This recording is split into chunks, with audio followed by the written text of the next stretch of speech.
Welcome everybody to the Big Boi Exclusive. I am Renegade, the Big Boy. This is the biggest chungus. I've decided to help Toddy out and help him do some interviews and get an exclusive for you today, because today I'm joined with Mr. Sebastian Matters. Hello, bud. I don't know, is this meant to be a serious thing or? We can wing it. See how it goes. Send it to Todd, see if he wants to do it. But I mean, he should edit this out, because I'll say and he'll edit that out. Yeah. So because now I've got a good setup, just can't turn the fan on, so it's sweaty. Well, I get sweaty. You get sweaty with the fan on anyway. Oh yeah. But. So we're here. This is your first sort of interview. This is the first public anything, and since you've been back, and you've had 6 months away because you went two times back to back at the Fale. Well, it's the New Japan dojo that Tox Fale runs, which used to be the Fale dojo. But you've gone 4 times now. Yeah. So that's pretty much a year of being away. A lot of time in New Zealand. A lot of time. How do you feel? What was different this time than the previous times you've been? I guess it just felt like it was New Japan. It felt a lot more serious, and well, there's the documentary that they filmed first 3 months I was there, which will be coming out, I think, into the new year on New Japan World. I think it's New Japan World. Yeah. Because they had a film crew following you around. You had interviews. Yeah. It was kind of like wrestling Big Brother, wasn't it? Yeah. Yeah. It was good. Kind of a bit more pressure, and then there were definitely guys during the training that when the cameras were on, they were lifting a bit more. As you do. Yeah. Yeah. Were you one of them? Get yourself over. Were you one of them guys? Yeah. But yeah, so I mean, there's that, and then the second intake there was only 5 of us. So, and so how many stayed on for the second intake, or was it just the 5? It was then just the 5 that stayed on for the second, and I think there was 12 living at the house plus 2 that were living away. So we had 14 in the first intake, right? The one that was filmed.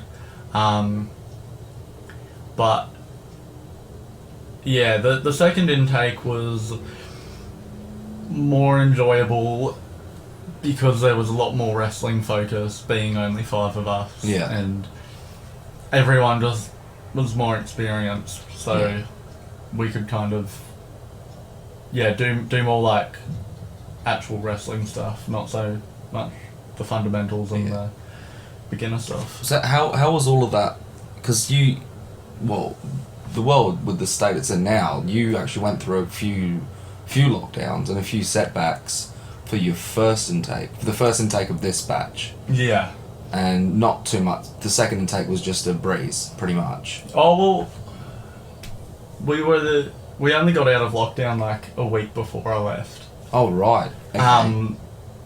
But I mean, we were still training during lockdown, so I mean, our lives weren't too different, but there was like nothing we could do outside of training, which made it also seem a lot more full on, because it was literally wake up and wrestling until bed. But so it's literally that was pretty much your days. You wake up, you train, you eat, you train, and then you bed. Yeah. And and then on top of that, it's all housekeeping as well, which is falling on you guys as well. Yeah. Yeah. Which would suck. It would suck. Yeah, it's like, but I mean, it's like, full on. Like we sort of laugh about it, but that is a very Japanese culture. It's taking care of your surroundings, and showing that respect for where you're living as well. So it's always there is that level of cleanliness to to show that respect for the house. Yeah. Somewhat. And it's just weird as well, like now having, well, when I went to Sydney, having like then the Airbnb, sorting it, like everything just to get home and stuff, and kind of now like not having that like heavy cleaning time, it's like almost just weird. Yeah. But you were saying when we were speaking earlier that you're in the Airbnb and you were having a look at things and noticing how dirty it was. Yeah, it was like, look at all this dust on this TV, like, God. Yeah. But so, because we were speaking when you were in New Zealand about if you were going to come back or not, and then it was sort of like the next minute you were over here. So what changed your mind? Because you were going to initially stay on. Yeah, so me leaving New Zealand, their borders closed until the end of April. So right. I won't be able to get back until like May. Yeah. But I went over there with the intention of going for 3 months, and I was already there longer, and I think I just wasn't ready to be like permanently there. Like, didn't have like everything with me, wasn't like, hadn't really like said goodbye to everyone for it to kind of be a permanent thing. Yeah. And if I didn't come home now, then I don't know when I would be coming home. Right, yeah. Because across the Christmas break, that's like kind of the only time there's an actual break for that sort of stuff. So yeah. And then pretty much everyone else was going home as well. So, and then no training until February. It's kind of can be a bit, yeah. Yeah, like the time went quickly. Like even coming home, I was feeling like it's October and it doesn't feel like it's Christmas time and all of that. Yeah. But yeah, I was just worried as well, staying, and there's no training, won't be that routine, everything will slow down, I might as well be at home and reassess. Yeah, kind of just reset mentally, because it is a big grind, but yeah, and then, well, I mean, there was that promo, so I mean, it's out of the bag now anyway, that Davis will be back, so then as well, it'll be good to train with Davis as well. Yeah, get him like, back here. He's rarely at home now, so I mean, the fact that he will be home to train with him, I think, is good. And I mean, it's just good for Queensland wrestling. I think Queensland wrestling's in a really good place at the moment. Oh, definitely. Like, I kind of just don't want to be left out of it, because it's everything's happening, and it's like everything that I've wanted Queensland wrestling to be, it's starting to become, and then if I'm in New Zealand, I'm just not there for it. Yeah. Do you get much leeway when it comes to like wrestling? Like, I know, because you do have a strict sort of schedule with your training, but like, can you outsource like wrestling in, because you're on the North Island, you're in Auckland, can you outsource and go wrestling places, or do they frown upon it, or how does that sort of work? Because you are over there for wrestling, you are over there for training, I get that, but there must be some spare time where you can go, look, because you've been wrestling for about 12, 13 years, you can at least say, look, I can go off and I can do these matches, can we, you know? I think it's more, there's a lot of places there that aren't really open to working with the dojo, and I think they kind of have rubbed the dojo the wrong way, and then it's just a bit all... So if you were doing it, it's in a sense going against the dojo. Yeah. Which kind of gets difficult for being there for so long, and it's like, I just want to be doing shows. Especially being an active wrestler for as long as you have as well. You have that itch. Yeah. Like, training is only one portion of wrestling, and, you know, you want that crowd interaction. Yeah, and there's only so much that you can kind of figure out in training if it works up until you do it in front of people. But I think as well, it's just been the last sort of couple of years kind of figuring out who I am. Yeah. And kind of what I want to do with wrestling. And I think kind of finding like substance to me, like as a performer. Yeah. And then it's kind of just annoying, because it's like a lot of those things that kind of take you to the next level. You only kind of learn and figure out on shows with like character work and stuff. Definitely. And then so it's just a bit shit when all you want to do is do shows. It's not like I'm perfect and like everyone needs to train, but I'm also kind of feeling I'm at that point where I mainly learn from doing shows, knowing what works and what doesn't. Yeah. Because there's only so much you really can do at training. Yeah. Yeah. And I mean as well, 6 months of just training will do that to you. Well, it's just kind of like, okay, I've learnt things that I want to try now, and does it work? Is there much, because saying before, like you've done 4 intakes, so your first intake you got, well I'm not going to say you got lucky, you in a way hit the jackpot with your training and your effort that you put into it, that you got to do that Young Lion program, which just didn't end up good. But then you stuck to it, you went back for a second intake. That's when the first pandemic hit, you came back. And then this last 6 months, so you've been there a year, like, does it really change each intake, or have you learnt new stuff from each intake you've been through, or do you have to sort of restart from the bottom because there's new guys there as well? Yeah, that was I think the good thing with the last time I was just there was because for the second intake it was only people that were already wrestling that were doing it, so then we could be more advanced, but normally there's always at least 1 or 2 guys that have never wrestled before. Yeah. And then they kind of just slow everyone up, or if we're doing all the squats, all it takes is one unfit person who can't do them to kind of weigh us all down, and until everyone can do them all, then that's it.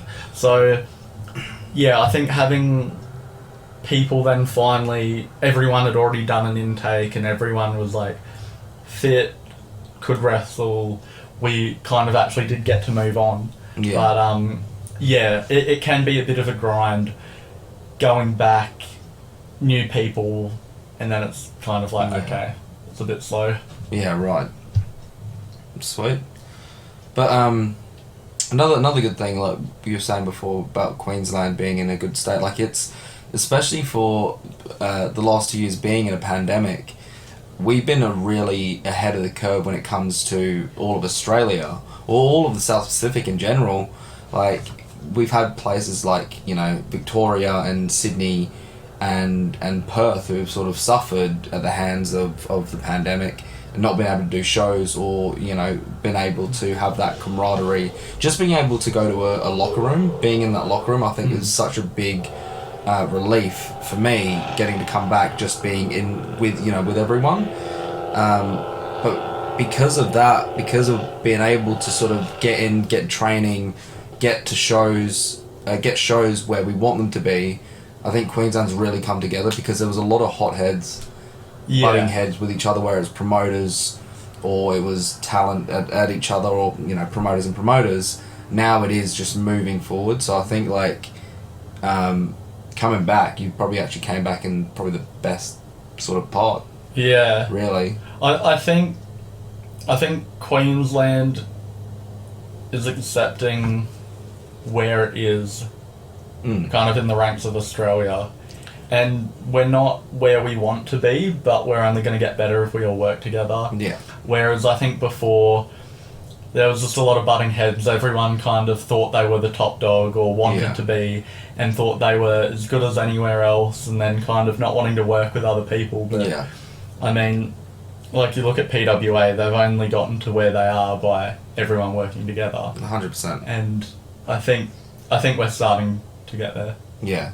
Well, I mean, like, I think Australia in general is just working together. I mean, we just watched the PWA versus MCW Worlds Collide, and that was an amazing show. And I think we said it before, like, there's some wrestlers there that you would never expect to see in an MCW arena, let alone being in that same ring and actually working that show.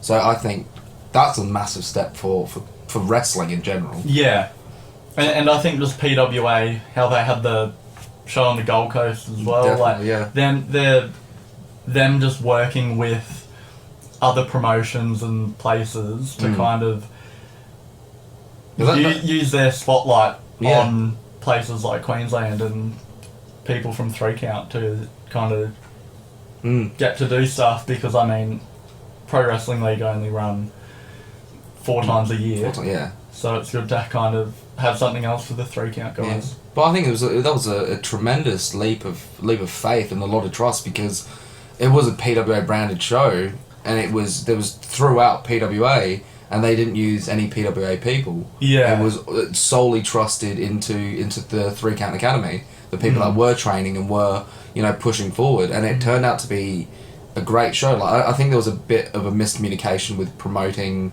or the venue or anything like that, but for what it was, I think it was actually really good. Yeah.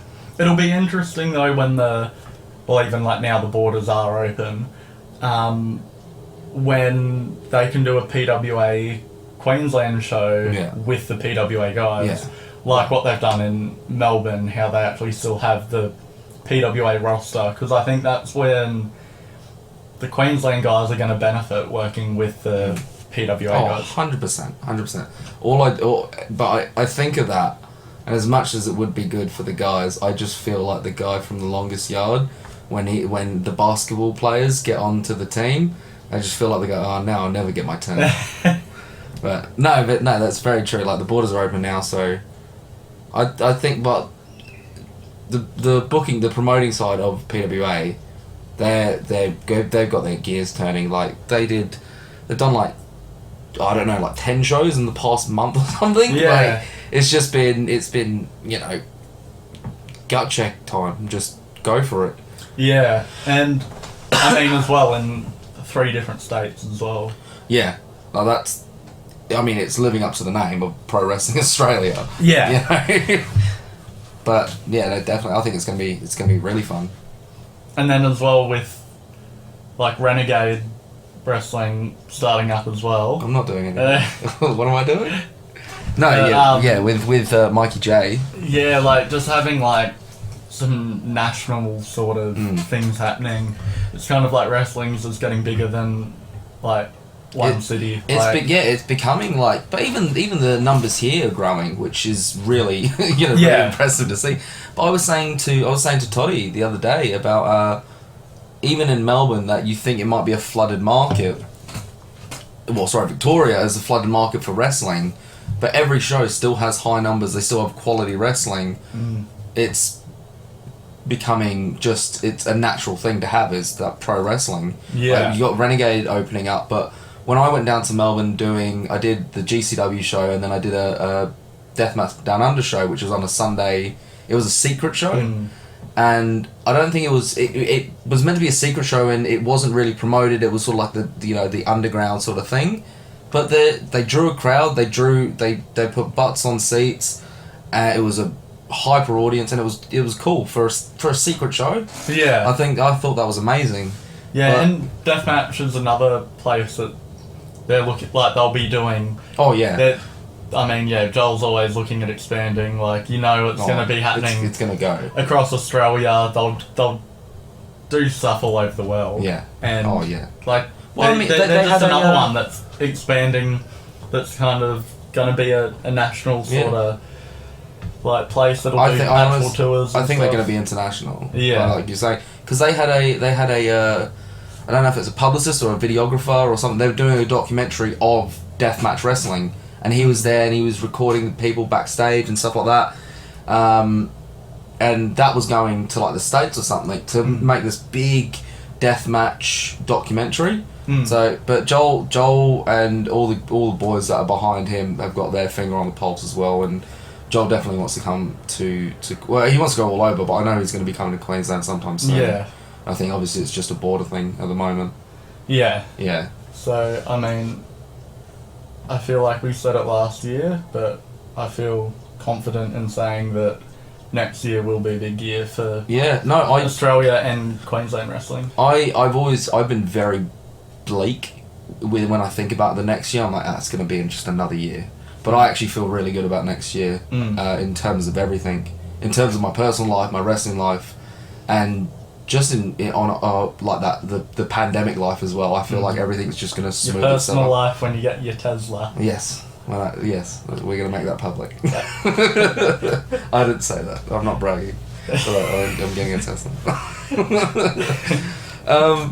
Moving forward, so 2022.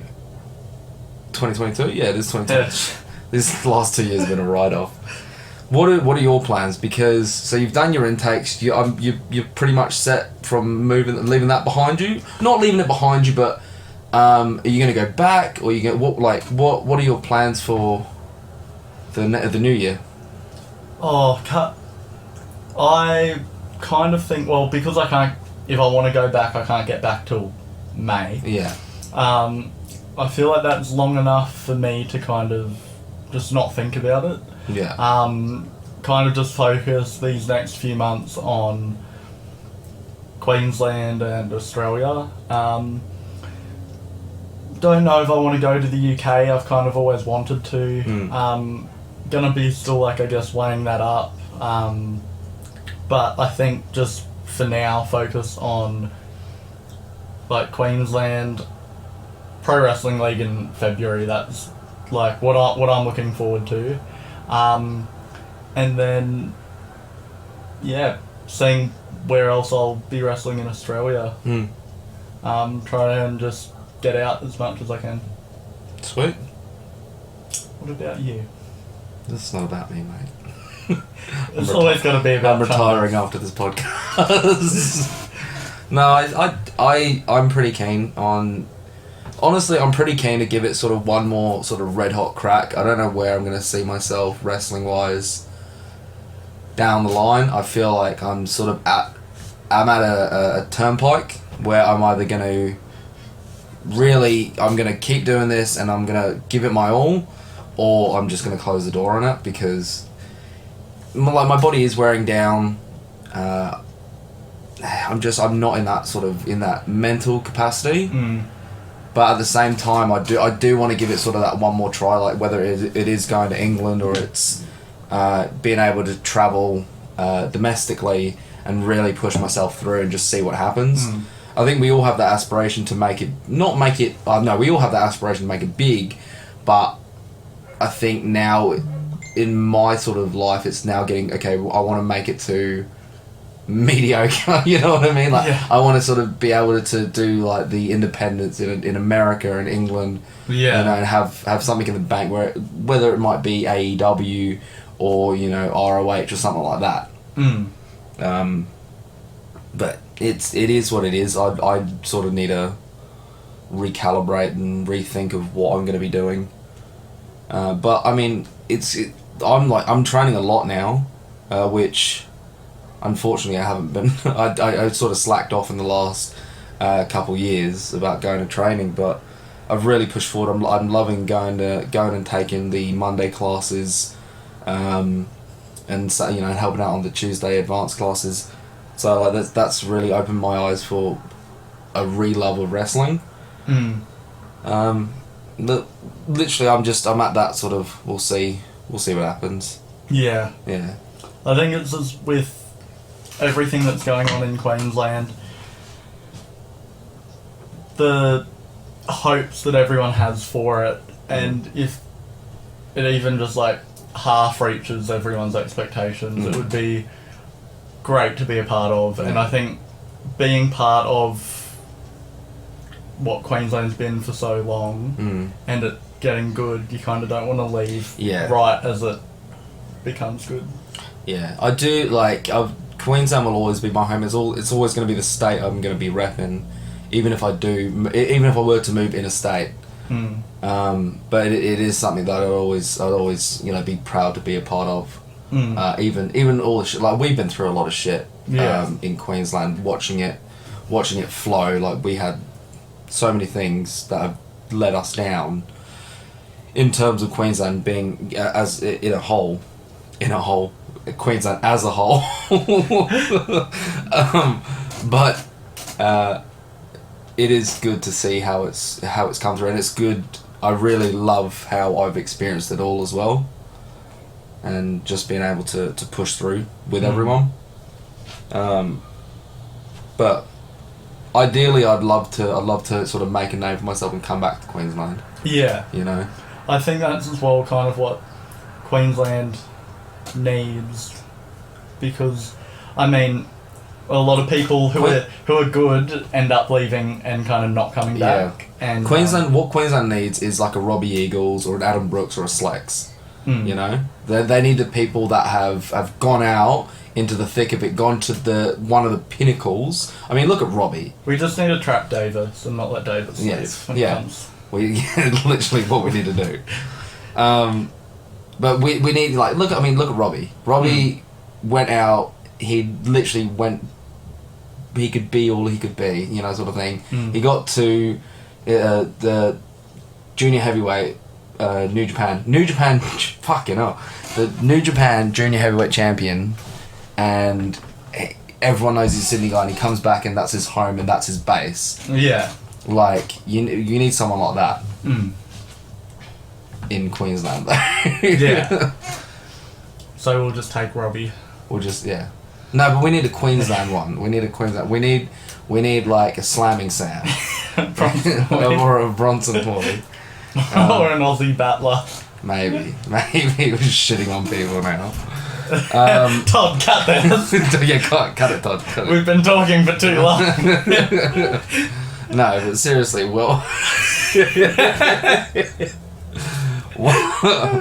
pretty much. We need no, I can't. Yeah, Todd, please cut this shit. Just cut the whole thing. Yeah, just cut it from what when I said we need a Robbie, please. Yeah, so I think it was good having a chat. It was a very brief chat, I think, in terms of everything. It was about 25 minutes probably 25 minutes of content, maybe 10 minutes of actual proper content that Todd's going to use. We only need a short chat because I'll just talk to Todd and have my tell-all. Yeah. So tell me.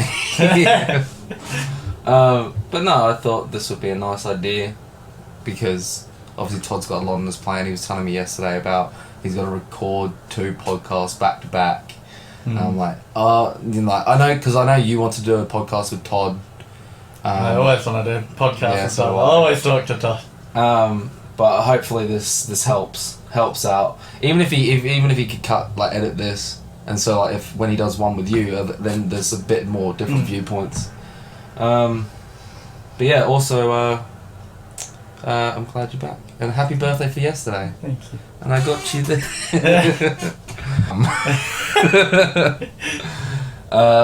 Yeah, I really hope Todd does a bit of an edit.